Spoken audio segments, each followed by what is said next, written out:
Hey there, this is Eric here at Black Diamond Speed Shop, and today we're working on our Super-lite brake rotors, which we have for the Arctic Cat and obviously the new Yamaha models, which have the Arctic Cat chassis. This one here is for the mountain sled, which is a solid brake rotor, and then this is our Black Diamond version, which is 3/4 of a pound lighter. So obviously less overall weight, less rotational weight, and being vented actually makes your braking more predictable. For the ZR models, or like the new Venom and Blast models, they actually have a solid brake rotor as well. This one's really very heavy. So where this one is 3/4 of a pound lighter on the mountain sleds, if you look at, we actually have our lightweight brake rotor installed already, and this one's actually over 2 pounds lighter than the stock brake rotor. So that's a lot of overall and rotating weight. So we're going to be going through the steps today to show you how to change this brake rotor. Okay, you can see that we remove both the primary and secondary clutch first, and then we'll be removing the side stiffener bracket and the brake disc cover.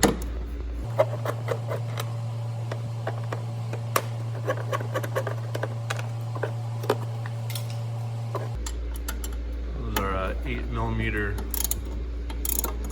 bolts there for the brake disc cover.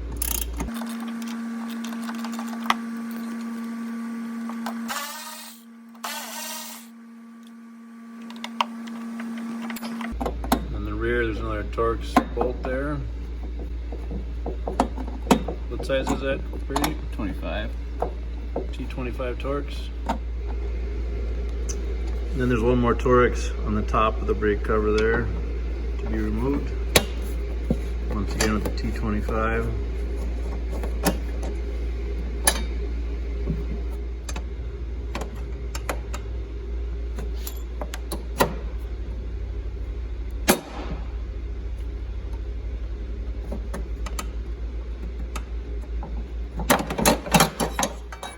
Alright, the next step to getting the stock solid brake rotor off is to remove the two lock nuts.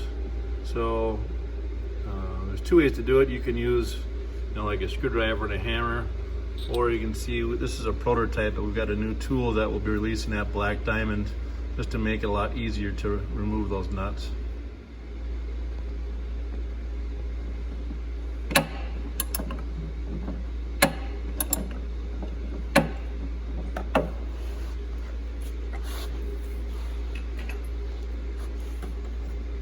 Loosen up that first nut, then we'll go to the next one.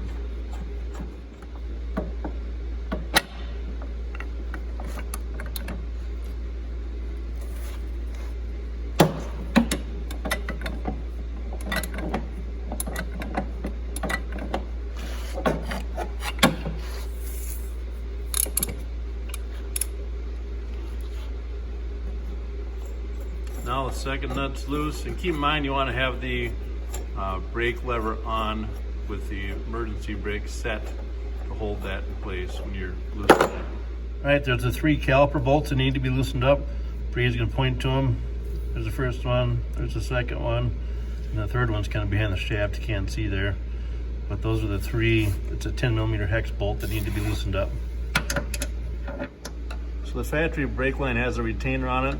We just have taken the screwdriver and just pried it out so you can get that brake line out of there first. Alright, then we want to remove the brake pads. So you just pull that brake pad retaining pin out of there and pull each pad out. And that just gives you more wiggle room there when you're getting that brake rotor out.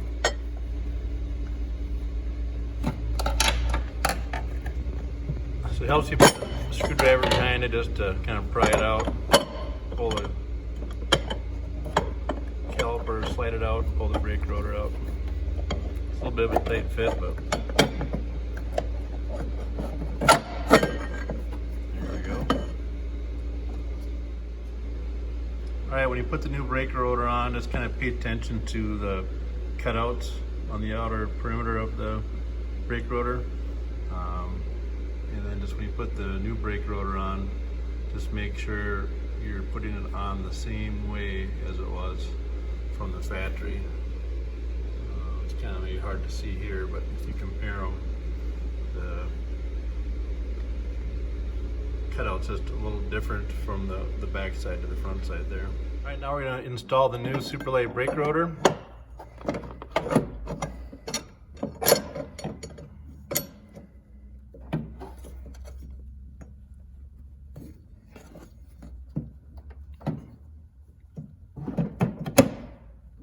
Alright, now just got it slid over all the way to where the caliper is touching the tunnel.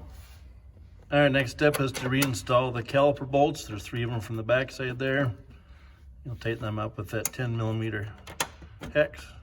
Alright, now that the caliper bolts are tight in the back side, reinstall the brake pads.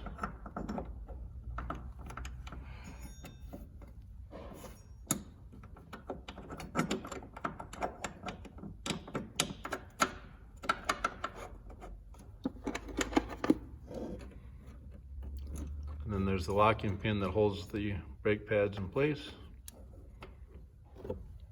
Alright, so now we're going to tighten up the lock nuts. The inner one goes on first, of course, and then keep in mind you can use basically a screwdriver and a hammer to tighten it, or we'll be releasing this new nut tool at Black Diamond Extreme real soon here. Make sure you got your emergency brake set.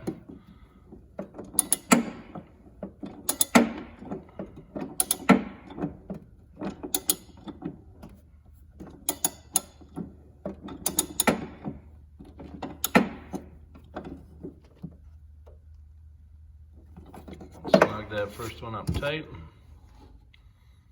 and then the secondary locking nut goes on next.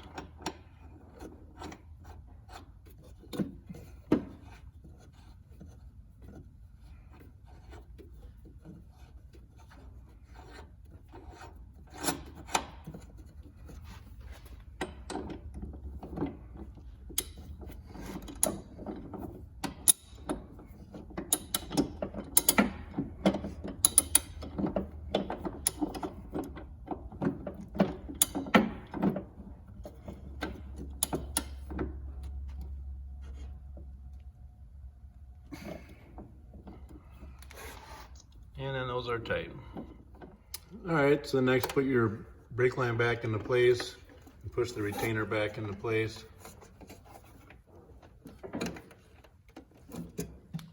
And then next we'll be putting the brake caliper cover on. So just slide that brake rotor cover back into place, and then just reinstall the screws that you had removed before. Get the T25 Torx in the front, in the rear there.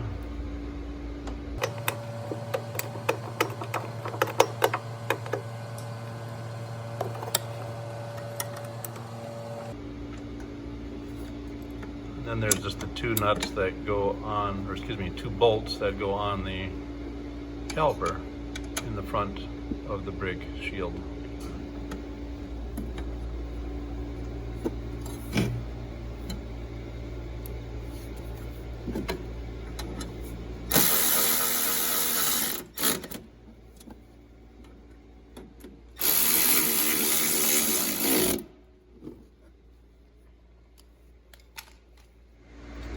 Alright, so now reinstall the side panel support brace.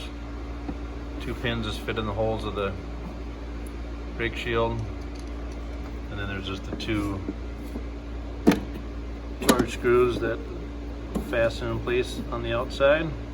Once that's tight, you can reinstall your clutches, and your new Super-lite brake rotor is fully installed. For more information, just go to our website, www.bd-xtreme.com.